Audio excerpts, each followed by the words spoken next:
Sara's Weeknight Meals is made possible by Sunsweet and... Cooking is the first kind of love you know. It was starting when I was a child, with my grandmother doing fresh pasta, and now I transmit it to all the guests. It's something made especially for them. Oceana Cruises, proud sponsor of Sara's Weeknight Meals.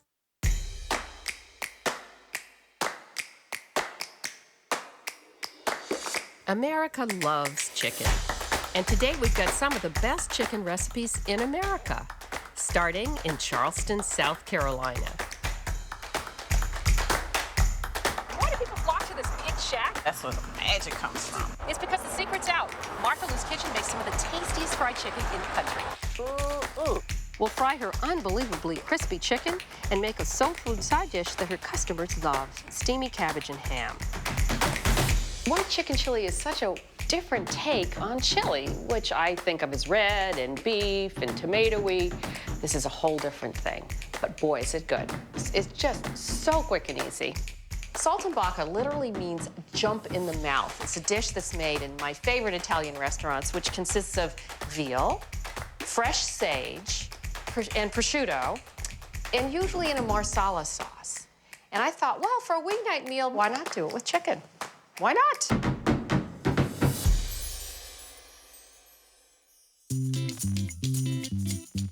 It doesn't look like much, but inside this little pink building is fried chicken Nirvana. Martha Lou Gadsden has been serving up roll your eyes, it's so good soul food to the people of Charleston for 30 years. It's a family affair. Her daughter Deborah serves. How y'all doing today? And her granddaughter Melanie Alston handles the catering. The big draw here is the fried chicken. It's getting a national reputation, so I stopped in to find out what the buzz is all about. I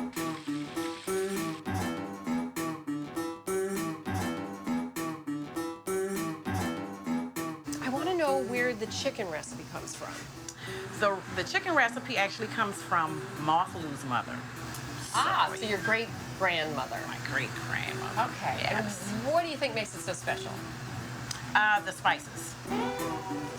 So you use a famous spice, and it's available nationally. It is. But we have to also give a homemade recipe. So you got sugar, salt, paprika, turmeric. I thought that was an interesting one. Yeah. Probably gives it color. Onion powder, garlic powder, of course, and cornstarch. Right. Fascinating. All right, so you're going to tell me how much of each one of these we want. Okay. And you don't measure this, you eyeball this. We just eyeball it. Oh boy, I hope you're paying attention then. This is the sort of thing when people are trying to make recipes from their grandmother, and she's like, yeah, just that much. Yeah, and you're you like, just how gotta much? shake. You're like, no, that much. Yeah. Okay, so ready? Right. Okay, say when. Oh, when? We're now adding garlic salt. Garlic salt, right. Okay. You say when again. Okay. Looks good. When? Oh, when? Okay. Right. Oh, I'm a natural. Yeah. Woo. I'm pretty figuring it good at out. this stuff. I Are you am. I am a chef, yes. Okay, and then pepper. There's some heat in this. Yeah. Just a little bit of pepper. All right, that's enough. Okay, good. Okay, And so looks now good. I can stir that up. Okay, so we got our spice mix. Now, you marinate the chicken overnight, right? Overnight, So correct. should we get our chicken marinating? I know you've already got a swap, but we'll get the... So we're going to do both white meat and dark meat. And what I can't believe is you cook this stuff to order. To order every day. So somebody orders fried chicken, and then they Cook start... it to order, and it's fresh out of the fryer. Yeah, fresh out of the fryer. Fresh out of the fryer. Okay, so what you're going to do is take, and you're doing Yeah, okay. Mix it around like that. But you want to coat all sides of it. You do. I noticed you're getting under the bones Yes. a little bit. You want to kind of rub it in there. This is like brining. Yeah. it Yeah, is, because yes. it's like a dry brine, we call Yes. it. Because you got salt in there. Yes. So the salt is not only going to season it, but it's going to pull in all the other seasonings, and it's going to also make it much juicier. Correct. Wow. But you've been doing this for generations. Forever. Yeah. She's been open for like 32 years now. So now we take some wrap, and you're just gonna wrap this up like so. And then you're gonna put it in the refrigerator overnight. So 24 hours? 24 hours. And that's where all the brining magic happens. Yeah, that's where the magic comes from. And we have some already marinated that's been in the refrigerator for 24 hours. Okay. We're gonna take a bowl of water, and then you're gonna add just maybe like a tablespoon of milk. Once again, I do free pour, so Yeah, we're gonna do like. the And you don't want to add too much milk because it'll make your oil smoky. Oh, so you just want okay. to add just like maybe a little dash of it. Okay. It gives it that extra crunch, that crispiness, and it keeps it nice and moist. So we have some self-rising flour Self-rising flour. Now tell me why that. because it's like it gives it that nice crunchy and So it's got baking powder in it. right. So the idea is that it leavens when it Correct. hits the hot oil. Right. Brilliant. And you don't have to mix it yourself. It's You don't already have to mixed. mix, it's already done. Okay. So what we do is we dip the chicken, we put it in the flour, get nice, and then we dip it in the milk. Oh, flour first. Flour first, and then flour, milk, and then back to the flour. So that sort of double coats it. Right.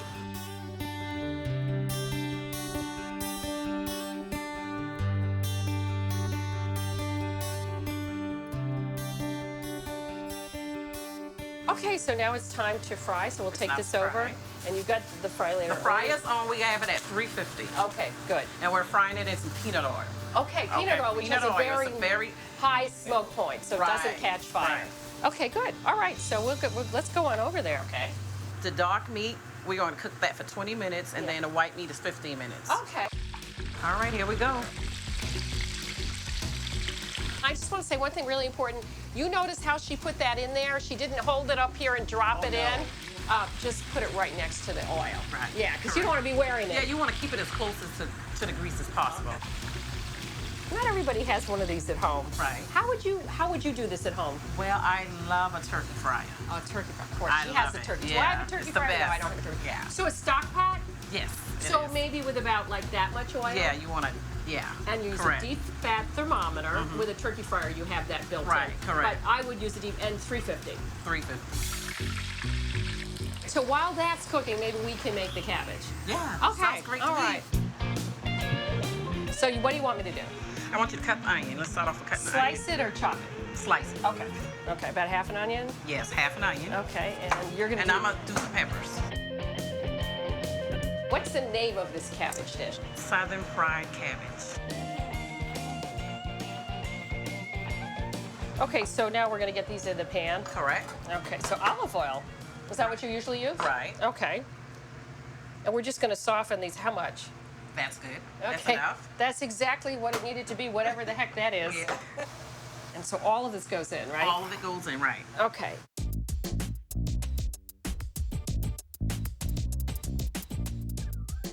So we're gonna cover this? We're going to cover it. Okay, you know, it's funny, what we used to call that in cooking school is sweating it. We're All gonna sweat right. them. All right. Appropriate. Okay, now Right. what are we gonna do with the cabbage? You're gonna show me. We're going to shred the cabbage. A whole head, huh? The whole head.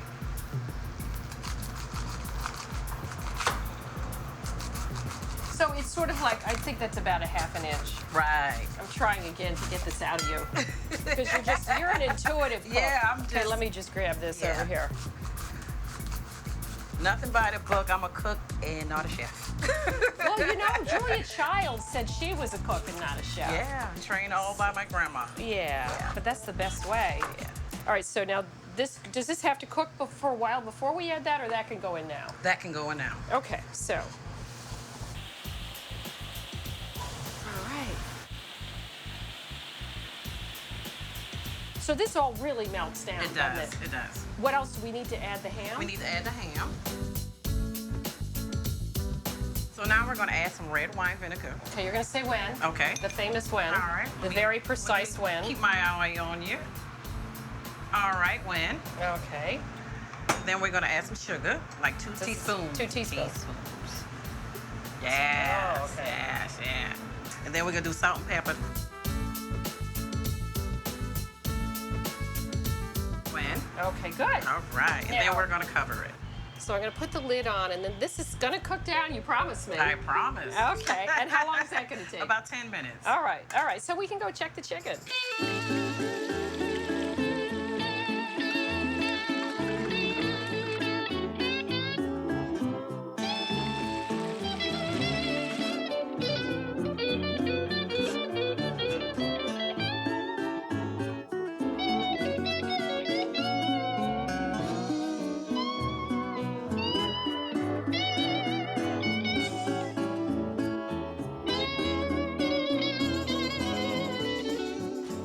I'm so excited.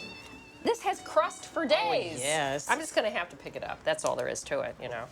I bet it's good. Okay. I'm gonna just dig on into this cabbage. Is that the self-rising flour that gives it that crust? It's the self-rising flour and the milk. Oh, Deborah! How y'all doing? Thank you so much. Oh, you're welcome. So, I come to join y'all too. right. So while we've been cooking, you've been busy cooking. You do all the Yes, cooking for this place, don't you? Oh, yes, ma'am. I sure do. Oh, God. Well, I'm glad you're sitting down with us for a minute. Ladies, I just want to say thank you so much. And for you all out there, you got to come here to Charleston, South Carolina and go to Martha Lou's because this is the best fried chicken on the planet. All right. Yeah. Whoa. Thank you.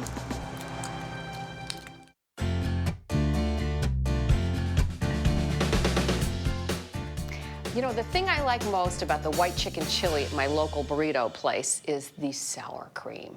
Because white chicken chili is such a different take on chili, which I think of as red and beef and tomatoey. This is a whole different thing. But boy, is it good. So that's what I'm making right now. I've got some butter in here, about 4 tablespoons, and I'm gonna add about a cup of chopped onion. And we're just gonna start softening this. So we're gonna start with the onion. And then I'm gonna get my garlic. And I don't know, this is the largest garlic I've ever seen. Now, what's cool about this? You know, you probably associate chili with long cooking and depth of flavor and millions of ingredients. Well, this particular one is really rather quick. This is more than a tablespoon. Yeah, it's a little more, I don't care. I really like garlic. And when you cook it, like we're gonna cook it here, it's not that intense. So now we're just gonna get that softened in about a minute. So I'm gonna go over there and get a 1/4 cup of flour, because we have to thicken this because I'm adding the sour cream. And sour cream is not high enough in fat that you can boil it. There's only a few dairy products that you can boil that won't curdle. One of them is heavy cream, and the other one is creme fraiche. Anything else doesn't have a high enough butterfat content to boil. It'll just split. So we have to stabilize our sour cream with some flour. And I'm just gonna take this right over like this. So what I do is for every tablespoon of flour, I cook it at least a minute when I first put it in, and then at least a minute later on when I simmer it. If we cook it enough, it won't taste floury. The general ratio is for every tablespoon of fat, a tablespoon of flour. And actually, it was the reverse here. I knew I wanted to add 4 tablespoons of flour, so I made sure I started with 4 tablespoons of butter. Here go the spices. I'm gonna add a tablespoon of cumin, which is classic for chili. And then we're gonna add a tablespoon of chili powder. And finally, I'm gonna add a little cayenne, about 1/4 teaspoon. And let the flour cook and let the spices bloom. Now, while that's happening, I'm gonna get my liquids together. So let's start with a cup of white wine, dry white wine. And you want a wine that you would drink also. I mean, what's the point of putting something in there that doesn't taste good? And you wanna whisk it to keep out the lumps. 2 cups of chicken broth.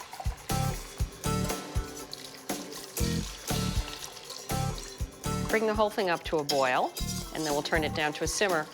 And then we're gonna add my ground chicken. Okay, here we go. So this is gonna go in, and I'm gonna break it up in there.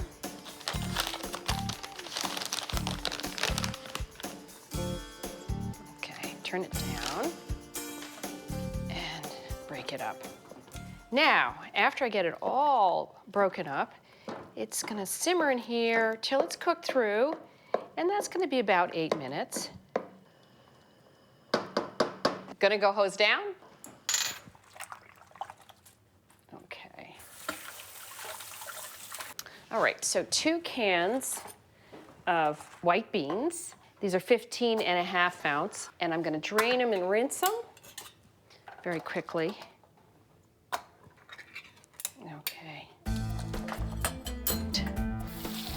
We wanna rinse off the liquid it comes in.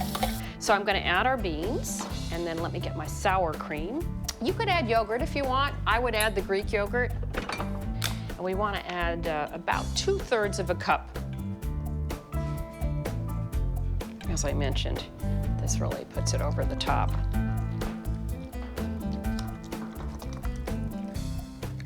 So we're gonna let this simmer away. And let me salt. There is salt in the chicken broth. Even so, it's gonna need some salt as well because we added all that chicken that has no salt in it. It's just about done. I mean, do you believe that? All right, down to the accoutrement. Avocado, you gotta have avocado. We're gonna cut it in quarters instead of in halves. And this is how you should open your avocados, much safer. So you take your knife all the way around the circumference, back to where you started. Then do the same all the way around. Okay, now, there we go. And out comes the pit. Isn't that cool?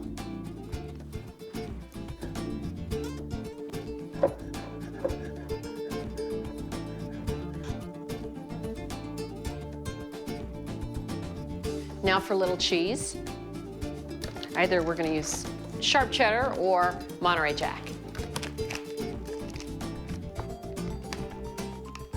And finally, some lime wedges.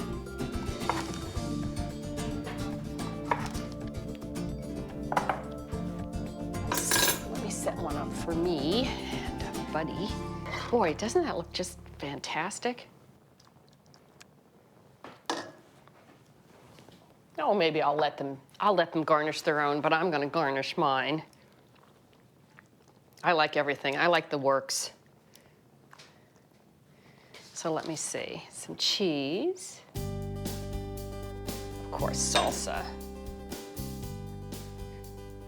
And avocado. All right, there you go. You know what's so great about this chili is it's perfect for a weeknight, but it's equally good for a crowd. You know, you're watching the game, make a big pot of white chicken chili. Oh, how did I forget this? Of course, what would chili be without the chips? So I hope you try this. It's just so quick and easy and so tasty.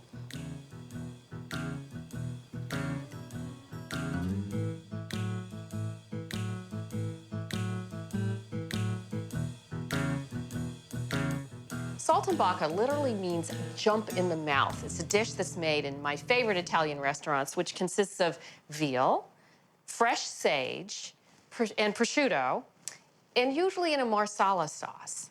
And I thought, well, for a weeknight meal, most people are probably not gonna reach for veal. It's just expensive and there's other issues with it. But everybody loves chicken, so why not do it with chicken? Why not? And it's much more affordable than veal. So let me get my chicken out and my prosciutto. And this is a great dish because it's perfect for the romantic meal for two, but it's also great if you multiply it for company, because it's very elegant. Okay, so here's our prosciutto di Parma.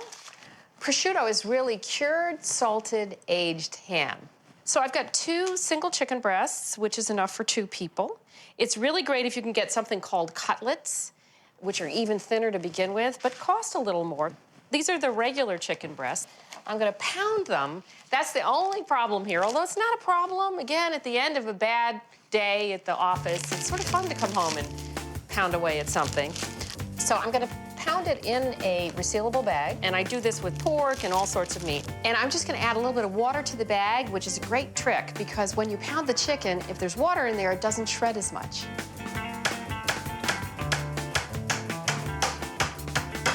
You see how enormous they get? Isn't that incredible? It's like, whoa, suddenly I have enough to feed a whole army. I'm gonna put this over here. This is in that category of psychology of serving. Like, I know this is only probably about 6 ounces, not that much at all, probably less.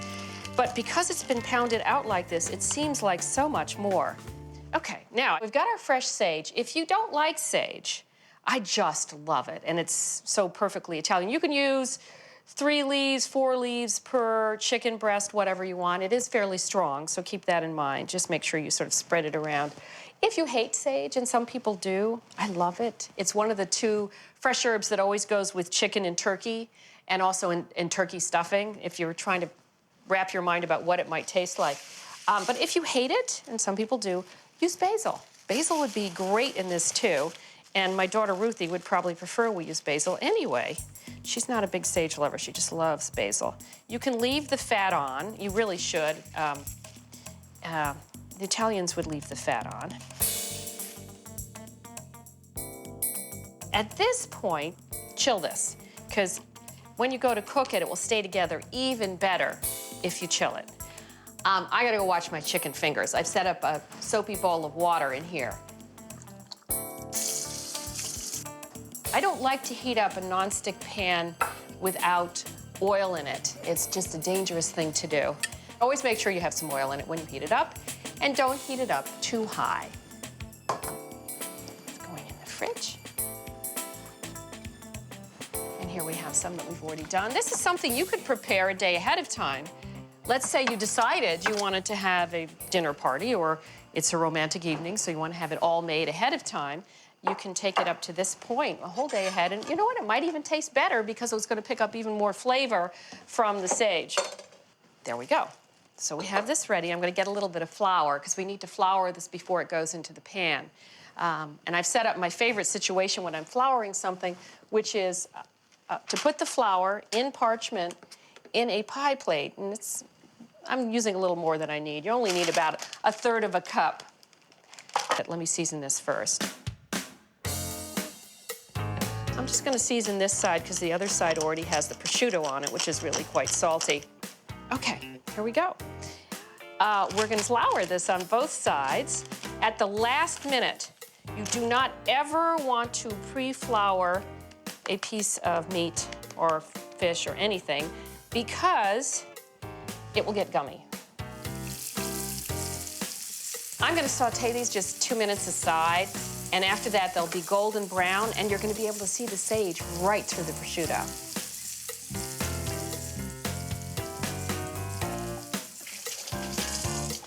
Now, these are probably almost ready to turn. That's what's so great about this for a weeknight meal. No time at all, just a minute or two per side. And I'm going to just turn them over. See, isn't that a miracle? Don't you love it, the way the whole thing sticks together? And what's so great is the way the sage comes through, at least here it does. You can see this beautiful, vibrant sage. And as soon as that comes out, we're gonna deglaze with a little marsala. Now, marsala is a fortified wine. It's Italian. I like the dry version. You can get it quite sweet, but then it's too sweet. If you can't find marsala, you can use sherry. If you don't want to use any alcohol, just leave it out. Just use chicken broth, which is what's happening after the marsala. Okay, so that's cooked enough. It's going back in the pan. So even if it isn't quite cooked through, which it probably is almost cooked through, I'm not going to worry about it. Anytime you add alcohol to a pan, you want to take the pan off the flame. I'm going to add about 1/3 of a cup and add the alcohol off flame. Because if I added it on flame, there's a chance that a little bit might drip or come over the side and ignite. And then here you got a bottle in the pan. Pan ignites, bottle ignites. Not a pretty scene. I know it sounds like, oh my God, it's so dangerous. It's not at all, as long as you follow the right rules. And I've got some gorgeous homemade chicken stock. You only need about 1/2 cup, but whenever I'm making a sauce, this is a cup I've got here, I always start with a little more, because sometimes it reduces too much and you need to add a little more. So we'll go with about 1/2 cup. We're going to need about half of this, a little more than half, of a 14-ounce jar of artichoke hearts. This has been packed in oil. You can get it packed in water. You can get them frozen. The frozen have the least flavor. I don't really recommend that. You can cut these up or not cut these up, depending on how much you want to get into each bite. These are really quite pretty, these artichoke hearts. I'm going to add that. I'm not going to chop it. I like the way it looks. That's the mood I'm in today. That's the fun thing about cooking. So I'm going to put the chicken right back in.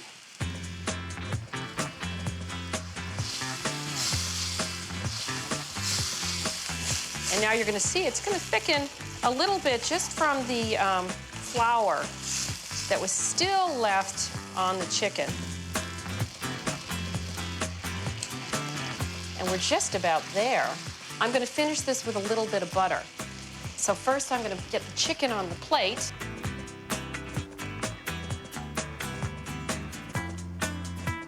And I'm gonna finish it with just 1 tablespoon of butter. And then what happens is it's just gonna thicken the sauce, and we're gonna turn it off and swirl it. And now we've got our sauce.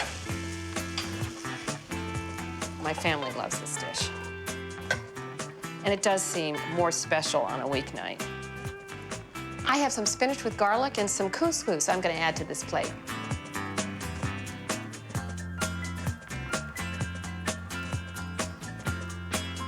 Chicken saltimbocca with artichoke sauce, an easy entree for 2 for any night of the week.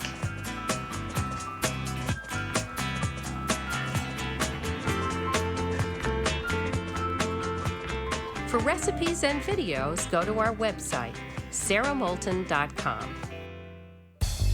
Sarah's Weeknight Meals is made possible by Sunsweet and Cooking is the first kind of love you know. It was starting when I was a child, with my grandmother doing fresh pasta, and now I transmit it to all the guests. It's something made especially for them.